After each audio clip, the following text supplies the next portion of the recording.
En fait, l'envie de créer des bijoux est venue plutôt par rapport à une rencontre. Donc j'étais scénographe en Belgique et puis j'ai rencontré Lionel qui est mon partenaire et associé, qui lui était designer. Et en fait, je fréquentais beaucoup aussi des créateurs belges de par la Cambre.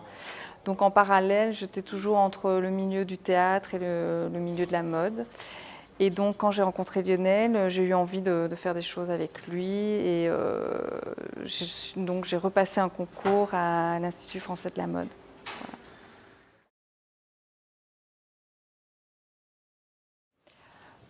Si je devais choisir trois mots pour me qualifier mon travail, c'est pas si simple. Je dirais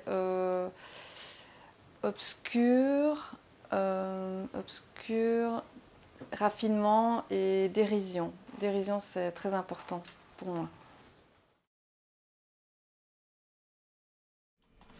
En fait, j'ai commencé à travailler le cuir parce que je trouvais que on avait un peu perdu le travail du gainage. Il n'y avait plus trop de bijoux qui se faisaient comme dans les années 30, 40, des bijoux gainés de cuir dans la haute couture. Donc ça, j'avais vraiment envie de retenter l'expérience. Et la deuxième chose, je trouvais aussi que l'utilisation du cuir dans la mode, surtout particulièrement pour les bijoux, il y avait toujours une connotation un peu cliché, SM ou punk. Et donc j'avais envie de redonner les lettres de noblesse au cuir, voilà, dans la bijouterie, enfin dans les bijoux fantaisie plutôt.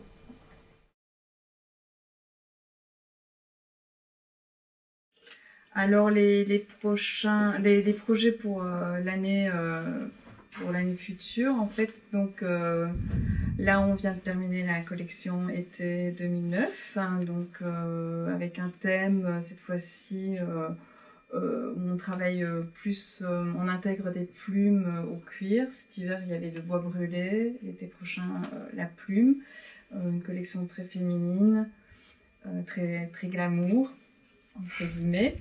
Et puis pour la collection homme, on a développé plus d'objets. Donc il y a un groupe de squelettes et puis des instruments de musique, une guitare électrique et une batterie. Et là d'ailleurs, on travaille sur la batterie qui va partir à New York fin de la semaine. Donc ça c'est un gros projet pour toute l'année, qui va durer toute l'année. Voilà. Et puis encore plein d'autres projets, mais c'est pour la suite. Voilà.